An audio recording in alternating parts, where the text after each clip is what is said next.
बिस्मिल्लाहिर्रहमानिर्रहीम। अस्सलाम वालेकुम व्यूवर्स, मैं हूं शेफ़ मारिया और आज मैं आप लोगों के लिए बेकरी स्टाइल बिस्किट्स की रेसिपी लेकर आई हूं, जो कि बहुत ही आसानी के साथ घर में बनके तैयार हो जाते हैं। बहुत इजी सी रेसिपी है, इसको कोई भी फॉलो करेगा तो बहुत आसानी से घर में बेकरी बिस्किट बनके तैयार हो जाएंगे। और आज मैं आप लोगों को एक ही डो के साथ 7 तरह के बिस्किट बनाना बताऊंगी, जो कि मिक्स बिस्किट बनके तैयार होंगे। और इसको आप बना के आराम से स्टोर करके रख सकते हैं 4-5 दिन के लिए। वैसे रहेंगे नहीं 4-5 दिन के लिए घर में, क्योंकि बनते ही इतने मज़ेदार हैं कि फ़ौरन से ख़त्म हो जाएंगे। इसको बना के आप नाश्ते पे एंजॉय कर सकते हैं, हाई टीज़ वगैरह पे भी सर्व कर सकते हैं। तो चलिए आइए वीडियो स्टार्ट करते हैं।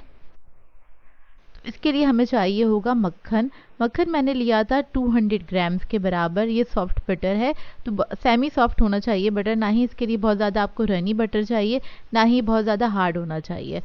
तो इसको मैंने मिक्सिंग बाउल में ऐड कर दिया है। अच्छा, ये जो बटर है मेरे पास, ये सॉल्टेड बटर हैगा। अब इसके अंदर हम ऐड करेंगे चीनी। पिसी हुई चीनी ले लीजिएगा 100 ग्राम्स के बराबर। ये हम इसके अंदर सारी ऐड कर देंगे।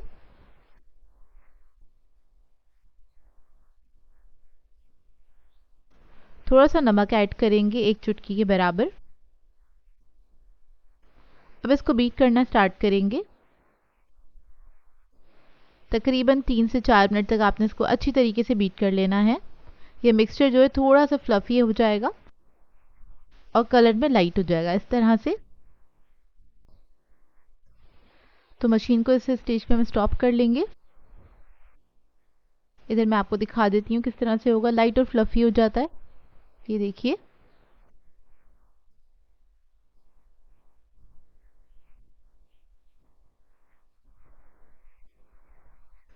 और अब इसके अंदर हम ऐड करेंगे वनीला एसेंस 1 टीस्पून के बराबर। वनीला कस्टर्ड पाउडर ऐड करेंगे 1 टेबलस्पून। इससे बहुत अच्छा टेस्ट आ जाता है बिस्किट्स के अंदर।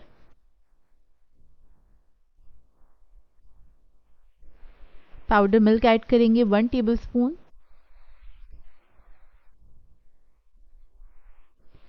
एक अदद अंडा ऐड करेंगे।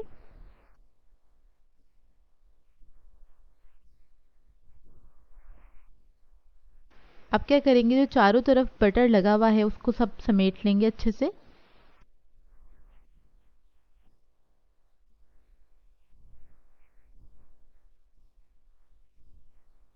इसके बाद इसको दोबारा से बीट करेंगे तकरीबन 1 से 1.5 मिनट तक। बहुत अच्छे से आपने इसको बीट करना है।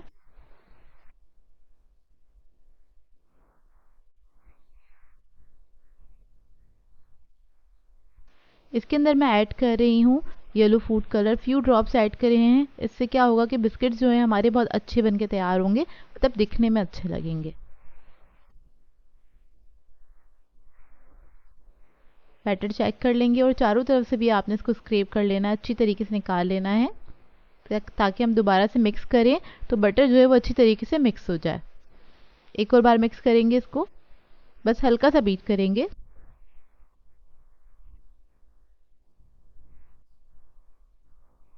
अब इसके बाद इसके अंदर हम मैदा ऐड करेंगे 250 ग्राम के बराबर, यानी कि 1 पाव ये मैदा है। सारा ही ऐड कर देंगे इसके अंदर।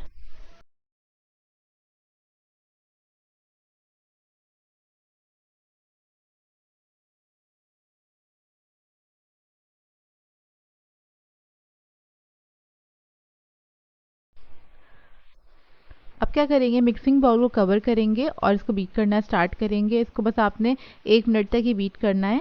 कवर इसलिए किया है ताकि मैदा बहुत ज़्यादा उड़े नहीं।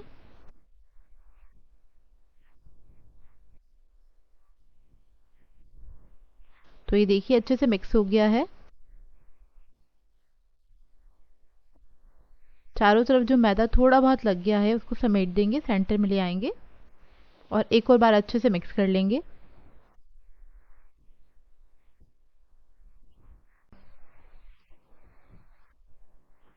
तो देखिए बिस्किट्स का जो मिक्सचर है वो रेडी हो गया है। इसको एक बार स्पैचुला की मदद से अच्छे से मिक्स कर लेना है। और इधर मैं आपको दिखाती हूँ कितना सॉफ्ट बन के ये तैयार हुआ है। ये देखिए, इसको पाइप करेंगे तो इजीली पाइप हो जाएगा और हाथ में लेंगे तो हाथ में बहुत ज़्यादा स्टिक भी नहीं होगा। तो इतना सॉफ्ट होना चाहिए ये बैटर। अब हम क्या करेंगे, इसको हम 2 हिस्सों में अलग कर लेंगे।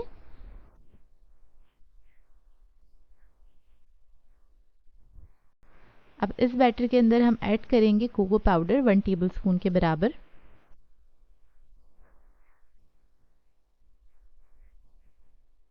और इसके अंदर मैं थोड़ा सा दूध ऐड करूंगी, तकरीबन 1 टेबलस्पून। दूध मैंने इसलिए ऐड किया है क्योंकि कोको पाउडर हम इसके अंदर ऐड कर रहे हैं और वो भी मिक्स हो जाता है उसके अंदर, लेकिन ये वाला जो बैटर है वो हार्ड रह जाता, तो इसलिए मैंने थोड़ा सा दूध ऐड किया है। आप लोग दूध मतलब कोई भी लिक्विड चीज़ ऐड कर सकते हैं, बटर भी ऐड कर सकते हैं दूध की जगह। तो देखिए कोको पाउडर हमारा अच्छे से मिक्स हो गया है। इसके लिए जो सिंपल नोज़ल है मैं वही इस्तेमाल करूँगी। जो हमारे पास स्टार नोज़ल होते हैं, जो एक पैकेट के अंदर सारे नोज़ल्स नहीं आते, इसके अलावा जो बेकरी में बिस्किट्स मिल रहे होते हैं वो इन बड़े नोज़ल से बने हुए होते हैं, लेकिन मैं छोटे नोज़ल्स का इस्तेमाल करूँगी क्योंकि वो नोज़ल्स सभी के पास मौजूद होते हैं। तो देखिए आप ये भी यूज़ कर सकते हैं चाहें तो।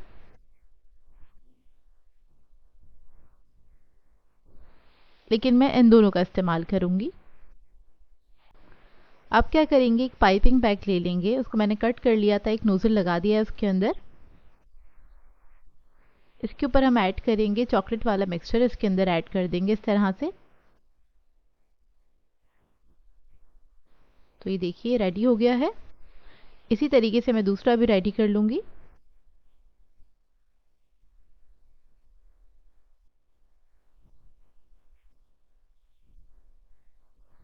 ये देखिए, अब यहाँ पर एक मैंने ट्रे ले ली है, बेकिंग ट्रे, इसके ऊपर मैंने बटर पेपर लगा दिया है। अब इसके ऊपर हम इस तरह से पाइप करेंगे। देखिए हमारा जो बिस्किट्स का बैटर था वो बहुत सॉफ्ट बन के तैयार हुआ था, इसलिए बहुत इजीली पाइप हो रहे हैं ये इस तरह से। और अगर आप लोगों को लगता है कि आपका पाइपिंग बैग फट जाएगा तो आप उसको डबल भी कर सकते हैं। और इसको आपने क्या करना है कि बिल्कुल आगे से पकड़ना है, ज़्यादा ऊपर से पकड़ के नहीं आपने इसको पाइप करना है, तब भी क्या होता है कि पाइपिंग बैग जो होता है वो फट जाता है। तो देखिए मैंने 2 तरह के रोज़ेस तो बना लिए हैं। तीसरा बिस्किट बनाने के लिए हम क्या करें, ड्रॉप लगा रहे हैं, ये हार्ट शेप बिस्किट्स बन के तैयार होंगे। 2 in 1 बनते हैं वनीला और चॉकलेट के अंदर। ये देखिए एक हमने ड्रॉप लगाया है चॉकलेट से, एक ड्रॉप लगाया है हमने वनीला से। अब हम सिंपल वनीला बिस्किट बना लेते हैं। आप लोग चाहें तो ये बड़े वाले नोज़ल से भी बना सकते हैं। इधर मैंने 2 ही नोज़ल्स का इस्तेमाल किया है, तो बस इन्हीं से मैं आपको बनाना बताऊंगी। और मेरी कोशिश है कि आपको मैं वैरायटी वाले बिस्किट बनाना बताऊं, मतलब डिफरेंट टाइप के। बेकरी में होता है कि एक ही तरह का डो होता है, उसी से डिफरेंट टाइप के बिस्किट्स बन रहे होते हैं, तो मैंने भी यही कोशिश की आपको डिफरेंट टाइप के बिस्किट्स बनाना बता सकूँ। अब नोज़ल से तो मैंने सारे बिस्किट्स बना लिए हैं। अब जो लोग नोज़ल नहीं इस्तेमाल करना चाहते वो लोग क्या करेंगे, वो लोग सिंपल इसको बेल के भी बिस्किट्स बना सकते हैं। तो यहाँ पर मैंने डो मैट ले लिया, उसको मैंने हल्का सा डस्ट किया है। और बिस्किट्स बनाते हुए या फिर बेलते हुए आपने मैदा बहुत कम इस्तेमाल करना होता है, क्योंकि अगर आप ज़्यादा मैदा इस्तेमाल करेंगे तो बिस्किट्स जो है हमारे खस्ता नहीं बन के तैयार होंगे, वो ना बहुत ज़्यादा हार्ड बन के तैयार होंगे। अब देखिए मैंने थोड़ा सा डो ले लिया था बिस्किट का और उसको मैंने बेल लिया अच्छी तरीके से। बेलने के बाद आपने क्या करना है, इसको स्क्वायर में मैंने इसको कट कर लिया है, इस तरह से एक बड़ा स्क्वायर बना लिया है। इसके ऊपर मैं डाल दूंगी पिस्ता। पिस्ता को मैंने मोटा मोटा सा कट कर लिया था। ये चॉकलेट पिस्ता बिस्किट बन के तैयार हो जाएंगे, जो कि बेकरीज पे काफ़ी एक्सपेंसिव मिल रहे होते हैं, लेकिन इसको आप बहुत आसानी से घर में बना सकते हैं। अब इसके मैं 4 स्क्वायर निकाल लूँगी, यानी कि 4 हिस्सों में इसको डिवाइड कर लूँगी इस तरह से। अच्छा ये जो डो है बहुत सॉफ्ट है, आप देख रहे हैं। अगर आपको काम करते हुए मुश्किल हो तो आप इसको फ्रिज में रख के सेट कर सकते हैं, लेकिन इसको अगर आपने पाइप करना है तो आपने सॉफ्ट डो पे ही काम करना है।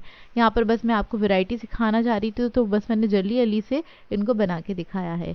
ये देखिए रेडी हो गया इस तरह से। इसको भी मैं ट्रे पे रख दूंगी। अब हमने वनीला डो ले लिया है, इसको भी हम थोड़ा सा स्मूथ कर लेंगे। इसको मैंने थोड़ी देर के लिए फ्रिज में रख दिया था क्योंकि मुझे काम करने में प्रॉब्लम हो रही थी, क्योंकि बहुत ज़्यादा सॉफ्ट था ये डो। अब थोड़ा सा मैदा डस्ट किया है, इसको स्मूथ करेंगे और इसको बेल लेंगे हल्के हाथ से।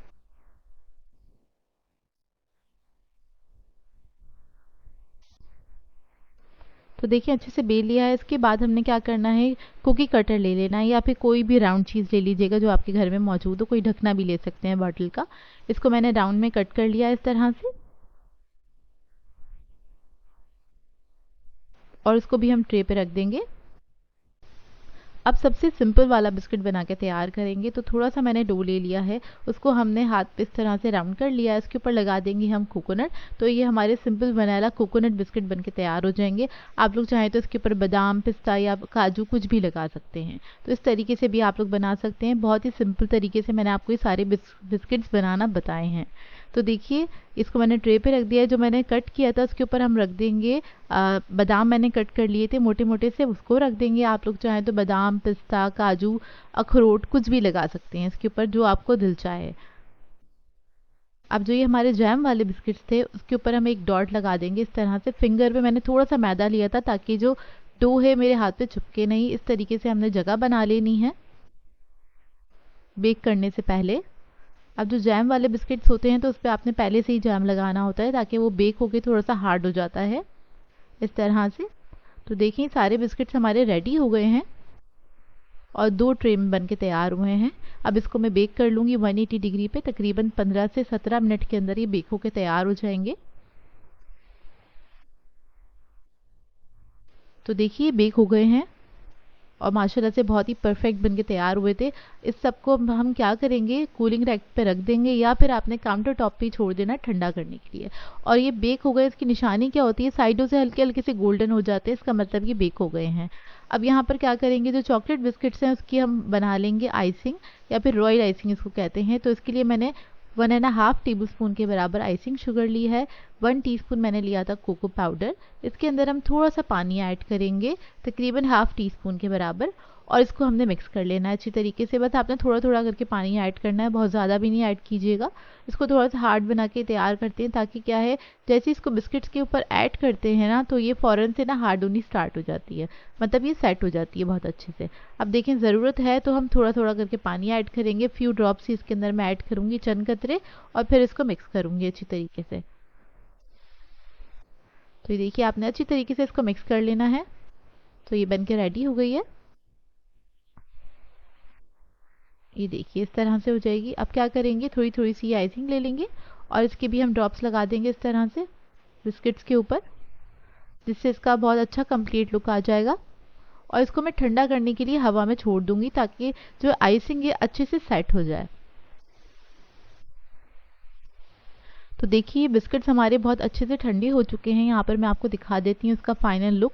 माशाल्लाह से बहुत ही परफेक्ट बनके तैयार हुए थे। आप लोग भी इसको घर पे ज़रूर बनाइएगा और अपना फीडबैक ज़रूर दीजिएगा, बताइएगा ज़रूर कैसी लगी आपको ये रेसिपी। और ये बहुत ही परफेक्ट बनके तैयार होते हैं, एक बार आपने ज़रूर ट्राई करना है, अपना फीडबैक ज़रूर दीजिएगा, मुझे इंतज़ार रहेगा आपके फीडबैक का।